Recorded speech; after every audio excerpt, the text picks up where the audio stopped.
4, yaitu muadzin lillahi fi khamsi sholawat, musuhnya iblis.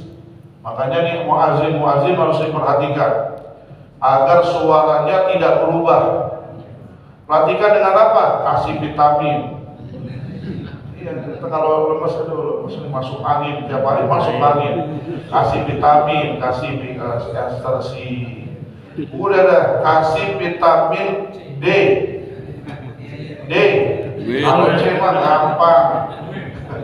Vitamin duit, itu duit bikin sehat. Vitamin C, vitamin D, vitamin K, vitamin A, vitamin B, kalah semua. Kasih 5 lembar yang merah, sehat. Betul Ustaz ya? Jadi saya pernah jalan ke Cianjur, lagi lemes semua. Terus kata supir di samping kita nih, Ustaz lemes. Nanti Ustaz kalau dapat duit sehat ya. Pas kita dapat duit tuh, habis ada acara, iya sehat bener ya. Iya katanya. Kalau vitamin C yang lain mah kagak sehat Ustaz. Kalau vitamin D ini cepet sehatnya. Ketawa aja dalam hati, bener juga ya. Pas kita lihat, langsung sehat. Terus kita makan. Nah, itu tuh ya. Sunda.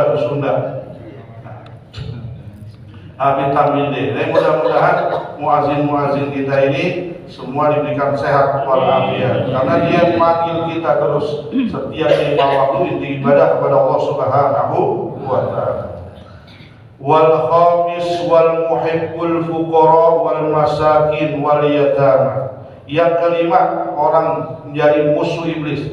Artinya musuh iblis berarti dia bersama Nabi Muhammad SAW. Dari 20 ini mudah-mudahan kita dapat 20-20-nya. Kalau enggak minimal 5-nya, 6-nya, 10-nya. Kalau tidak minimal 1 di antara sifat-sifat yang dimusuhi iblis nih. Ini 1 enggak juga, ya udah wassalam. Di yang kelima kata iblis, musuh-musuhku kata iblis, wal muhibbul fuqara wal masakin wal yatama. Orang yang cinta dengan orang fakir miskin dan anak-anak yatim. Karena emang orang miskin ini itu enggak suka duduk dengan orang miskin. Jadi yang miskin aja enggak suka duduk dengan orang miskin. Orang miskin, malas lah. Padahal dia miskin juga. Makanya orang kaya nih yang senang duduk orang miskin itu luar biasa. Makanya Nabi dulu ketika sedang duduk nih bersama orang-orang miskin di antara sahabat Nabi, di antara Bilal bin Rabah, ada Ammar bin Yasir, semua sahabat-sahabat Nabi rata-rata miskin-miskin. Lalu ada pembesar Quraisy itu mau dengerin Nabi Muhammad SAW. Diutus utusannya kepada Nabi, wahai Rasulullah. Dia nggak mengambil Rasulullah, dia manggil Muhammad. Saya mau nih dengerin apa yang kau bawa. Cuman sahabatmu yang miskin-miskin itu singkirin dulu, hilang level. Kita nih Abu Jahal, Abu Lahab, Umayyah bin Khalaf kan pembesar. Mau duduk, mau dengerin apa yang kamu bawa, apa yang kamu dakwakan. Cuman yang miskin disingkirin. Nabi Muhammad, oh iya bagus kalau gitu. Akhirnya ditanya kepada sahabatnya, wahai sahabatku, itu pembesar-pembesar Quraisy mau dengar apa yang aku bawa dari risalah yang Allah berikan kepadaku tentang Al-Quranul Karim dan mengesahkan Allah, ibadah dan sebagainya. Cuman syaratnya kamu minggir dulu. Lalu kata orang miskin, iya nggak apa-apa ya Rasulullah, kita mah biasa diusir. Dan biasa gitu kan orang-orang miskin itu kalau tahlilan ya, nanti sono di belakang. Di sini tempat orang-orang kaya, yang depan-depan gitu saja. Biasa aja digeser, akhirnya di belakang nih. Kata Bilal bin Rabah dan saudara yang lain, ya nggak apa-apa minggir. Tapi Allah yang nggak mau. Itu dibarikan dalam Al-Quranul Karim, wala tatrudil ladzina amanu, dan jangan kau usir orang-orang yang beriman kepada Allah Subhanahu wa taala untuk engkau layani orang-orang yang belum tentu beriman kepada Allah Subhanahu wa taala, Abu Jahal, Abu Lahab dan teman-temannya. Itu ayat seakan-akan Nabi ngusir orang wala tatrudi itu kepada Nabi. Karena Allah nggak mau bicara dengan Abu Lahab, Abu Jahal. Males kalau dia bilang. malas ngomong kampung ziarah. Maka khitabnya kepada Nabi, wala tatrudil ladzina amanu an dzikrillah, dan jangan engkau usir orang yang beriman yang ingin ingat kepada Allah Subhanahu wa taala. Itu khitabnya kepada Nabi, padahal yang minta adalah orang-orang kafir. Ini kalau orang nggak belajar tafsir dari guru, seakan-akan Nabi ngusir orang miskin. Misal baca artinya aja, wah ini Nabi berarti ngusir orang miskin. Nggak benar nih. Nabi berarti nggak cinta dengan sesama manusia. Padahal Nabi tidak mengusir. Orang itulah yang menginginkan mengusir orang-orang miskin. Sedangkan Nabi kesukaannya duduk dengan orang miskin. Ya, orang miskin ini luar biasa. Itu kita harus sabar. Dan kita bisa belajar dari orang miskin. Itu kan kadang-kadang datang ke rumah kita tuh. Datang cerita ngalor ngidul. Wah, aku sono Ustaz gini. Besok ada maulid tak di sana. Dan kita udah tahu juga jadwalnya. Ujung-ujungnya duit. Jadi kalau kita belum kasih lo, belum selesai cerita. Kita kasih kopi udah habis, kita kasih teh habis, kasih ini habis, kasih duit baru Ustaz, wassalamualaikum warahmatullahi wabarakatuh, selesai. Itu orang miskin gitu. Tapi kita luar biasa, dia walaupun nggak punya duit tetap ketawa. Oh, betul ya? Dia miskin ketawa. Jadi kita ini luar biasa nih. Ujung-ujungnya minta duit, tapi tetap ketawa dia. Nah, kita yang punya usaha, punya apa, baru satu yang gagal aja kita udah pusing. Padahal masih ada 7 lagi. Satu kontrakan kagak bayar, kita pusing. Padahal kontrakannya ada 20. Yang satu itu yang dikejar-kejar. Nah, makanya kalau kita duduk dengan orang miskin, kita banyak belajar. Kita senyum hidup di dunia ini. Luar biasa.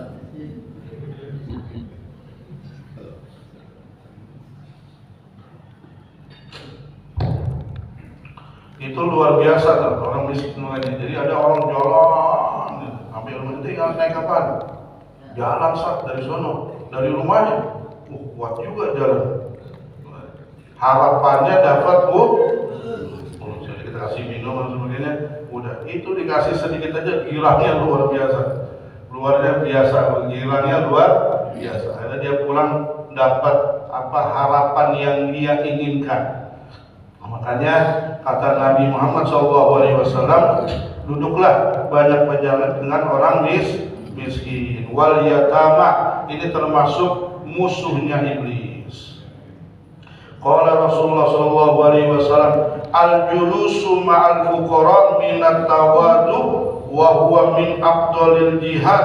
Kata Nabi, duduk bersama orang miskin dengan tawadu rendah hati, itu adalah sebaik-baiknya jihad. Jihad ini luar biasa pahalanya. Tapi kalau ada orang kaya duduk dengan orang miskin, dia tawadu. Oh iya, begini jelasin. Jadi enggak ente mah katanya usahanya begini dan sebagainya. Kita tawadu artinya rendah hati, enggak menyombongkan diri kita, karena emang hakikatnya semua yang diberikan oleh Allah hanya titipan aja ya, kita semua sebagai perannya masing-masing semuanya. Tapi kebanyakan nih orang kaya nggak mau duduk sama orang miskin, maunya duduknya di Solo, di DPR, DPRD, temunya sama bupati sama camat. Orang kaya kalau duduk sama itu hansip, wah agak kena ada katanya, diomongin agak masuk katanya. Makanya luar biasa nih pahalanya, kata Nabi, afdalul jihad. Itu orang miskin kalau ditraktir nasi padang aja disebutin setahun.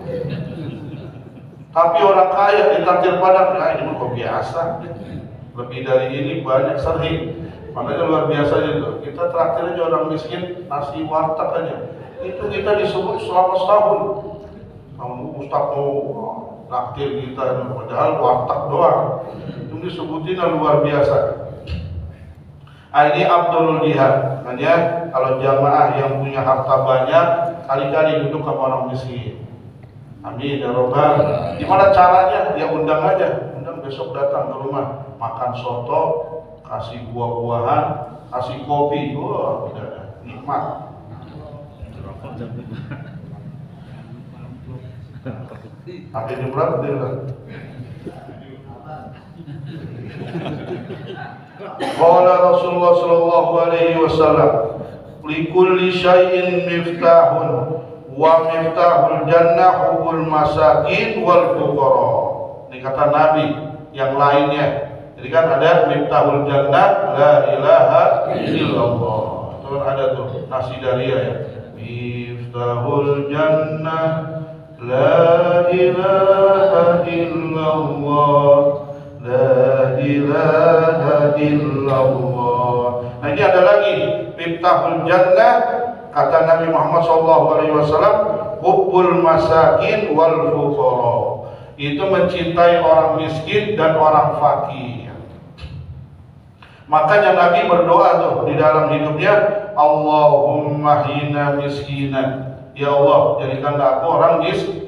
Itu Nabi. Kalau kita jangan doa kayak gini, tapi kasih miskin tuh orang ngambek gitu. Wa hina miskinan, wa amitna miskinan, kata Nabi. Wa surna fi zumratil masakin, dan bangkitkanlah kami bersama kelompok orang-orang miskin. Itu doa Nabi Muhammad SAW. Makanya Nabi dalam riwayat itu nggak pernah nyimpen barang. Jadi semua barang yang disimpan itu untuk istri-istrinya. Untuk diri Nabi nggak disimpan. Kalau ada dimakan, kalau nggak ada puasa. Sama kayak kita. Jadi kalau nggak ada kita nggak makan. Kalau makan nggak ada, tapi kalau ada kita makan, kita minum. Tapi nggak disimpan oleh Nabi Muhammad SAW. Ini juga termasuk diantara kaidah yang diambil oleh sufi-sufi. Jadi orang yang belajar sufi itu ada kaidahnya. Nahnu qaumun la nas'al. Kami ini kaum yang enggak minta-minta. Kalau enggak punya duit dia enggak minta. Dia mintanya kepada Allah Subhanahu wa taala. Wala narud, dan tidak nolak kalau dikasih. Kalau dikasih jangan nolak. Emang semua orang sih kalau ini bisa. Dikasih duit enggak bakal nolak. Orang kaya juga dikasih duit enggak nolak. Dikasih duit sebulan 50 juta, tolak gak? Enggak ditolak.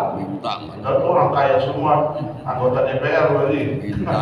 Enggak ada yang nolak satupun, semuanya tanda tangan. Iya, saya setuju. Ini orang kaya aja setuju kasih duit 50 juta. Wala nakdakhir, yang terakhir, enggak nyimpen. Ini yang berat. Dulu kita punya guru, itu namanya Kiai Syafi'i Hazami. Itu setiap ngaji orang pada ngamplopin. Dulu pas kita ngaji, enak banget jadi kiai ini. Jadi semua orang yang ngaji kayak gini sebanyak ini amplopin. Dulu ngamplopinnya 5.000, kita ngamplopin 5.000. Penuh sini. Kalau saya belum pernah penuh.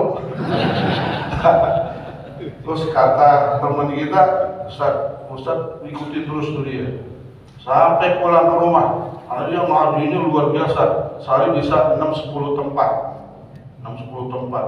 Itu pulang-pulang nggak ada lagi itu intinya punya amplop-amplopnya, kasih berbuat semua yang ada dikasih. Sampai rumah kosong lagi. Oh ini sebabnya sampai sekarang, makanya saya belum bisa karena masih sampai rumah.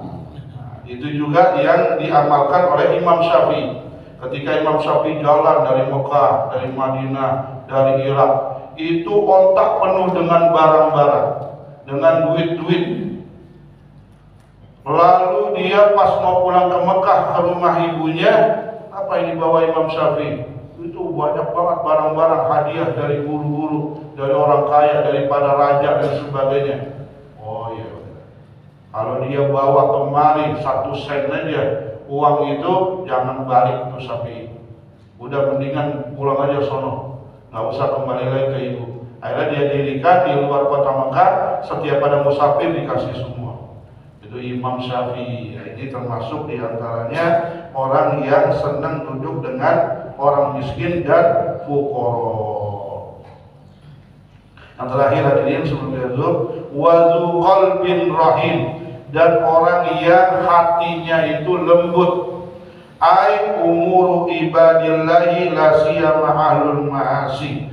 Dia ini senang, kolbnya hatinya itu rahman rahim, penuh kasih sayang. Kepada orang yang ibadah kepada Allah dia senang, kepada orang yang maksiat juga dia lembut. Artinya dia tidak kasar. Oh ini mah ahli neraka. Kalau orang yang lembut hatinya, dia doakan ahli maksiat. Ya Allah berikan dia hidayah, taufik agar bisa ibadah kepada Allah Subhanahu wa Ta'ala. Makanya kalau ada anak-anak kayu tawuran atau yang nongkrong, udah jangan kita sumpahin. Anak-anak sekarang yang tawuran, males banget dah. Ya mudah-mudahan bacok deh, jangan begitu. Kita doain dengan doa yang agar dia mendapat taufik dan hidayah. Ya Allah, mudah-mudahan dia senang ke masjid. Lewat sehari, 2 hari, 3 hari terus. Sampai kapan? Sampai kita selesai di dunia ini. Karena kita ingin mendapatkan apa yang dilakukan oleh Nabi Muhammad SAW. Bahkan ada amalan yang luar biasa bagus nih. Jadi kalau kita jalan ke sono nih, ada pedagang-pedagang bubur, pedagang apa saja. Ya Allah mudah-mudahan dia laku nih. Selesai dari sini semua dapat rezeki yang banyak. Datang lagi terus. Kita doain yang baik-baik semua. Itu kita doakan yang terbaik, malaikat doain kita juga yang terbaik. Seperti doa kita kepada saudara kita. Jadi kita nggak usah doain yang lain-lain. Kita doain orang lain, yang doain kita adalah malaikat Allah Subhanahu wa Ta'ala. Nah, ini diantaranya kalimat wazu qalbin rahim. Ada orang dagang tuh kakek-kakek luar biasa, masih dagang juga. Ini kita doain mudah-mudahan sehat, mudah-mudahan ke rumahnya bawa duit yang banyak, biar berkah. Nggak lama habisnya, cuma 2 jam selesai. Jadi doain yang terbaik itu kategorinya Dzul bin Rahim. Dan walaupun orang itu meselin kita, udah kita doain yang terbaik. Contohnya apa? Contohnya kita lagi sakit gigi, itu ada anak muda naik motor yang knalpotnya brong. Itu kadang-kadang kita kesal juga, kita ingat tahan boy. Apalagi di samping kita nih, naik motor di lampu merah, di main-main pusing banget gitu. Jadi udah kenal potnya, udah suaranya, kita lagi punya urusan dan sebagainya. Tapi kita ingat kata Nabi, musuhnya iblis Dzul bin Rahim. Pokoknya di jalan macam-macam dah. Jadi kalau ada yang macam-macam di jalan, ada ini, kita ingat lagi kembali hati kita doakan yang terbaik untuk saudara kita. Mudah-mudahan kita termasuk musuhnya iblis dan menjadi temannya Nabi Muhammad SAW. Banyak kisahnya Nabi dikecewakan oleh umatnya, tapi Nabi doakan yang terbaik sehingga di akhir hayatnya itu ketika Nabi Hajjatul Wada, lebih dari 100.000 orang yang haji bersama Nabi Muhammad SAW. Padahal dulu mereka rata-rata itu orang yang memusuhi Nabi Muhammad SAW. Tapi karena doa Nabi, maka mereka semua ikut daripada Nabi Muhammad SAW. Wallahu a'lam bishawab. Abdul Dzikri falam annahu la ilaha illallah.